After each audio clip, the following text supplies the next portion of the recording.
Մուղդուսյան արվեստի կենտրոնի պատերին չեխ գեղանկարիչ Իժի Նոսեկի նկարների հայկական պատճեններն են։ Դրանցից մի քանիսը 11-ամյա Արմենն է արել, որը մասնակցել է կենտրոնում 6 ամիս առաջ մեկնարկած դասերին, նվիրված նկարչի կենսագրությանն ու աշխատանքներին։ Իր նկարները շատ գեղեցիկ էին, հաճել էր նկարել, որտեղ հայ եմ ես ու պարտավոր եմ նկարել։ Արդեն մեկ տարը լրացել էր եւ դրա համար մենք նկարել ենք դրանք, նաեւ նկարել ենք դրանց համար անմոռուկներ։ Իժի Նոսեկն այն եվրոպացի արվեստագետներից է, ով իր գործերում անդրադարձել է Հայաստանին, հայոց ցեղասպանությանը։ Նրա 50 անհատական ցուցահանդեսների մեծ մասը նվիրվել են մեր երկրին։ Շատ բարդ էր նկարելը,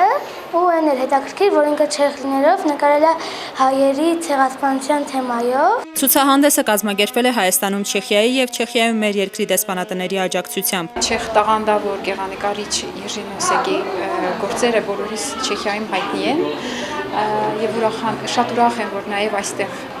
նրան ճանաչում են, քանի որ նա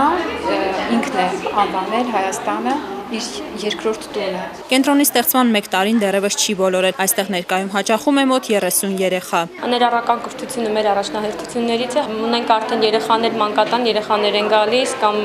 հատուկ դժվար ընտանիքների երեխաներ են նաև այցելում մեզ հյուր են գալիս։ Փոքրիկները սովորում են գեղանկարչություն, քանդակագործություն, անցկացվում են արտ-թերապիայի ժամեր։ Կենտրոնի հիմնադրի խոսքով պարտադիր վճար չկա, վճարունակ ծնողները հոգում են իրենց երեխաների ներկերի ծախսերը, որից գումար ավելանալու դեպքում ներկեր են գնվում նաև ոչ վճարունակ երեխաների համար։ Սեպտեմբերից կենտրոն հաճախողների թվում կլինեն նաև դատապարտված անձանց երեխաները։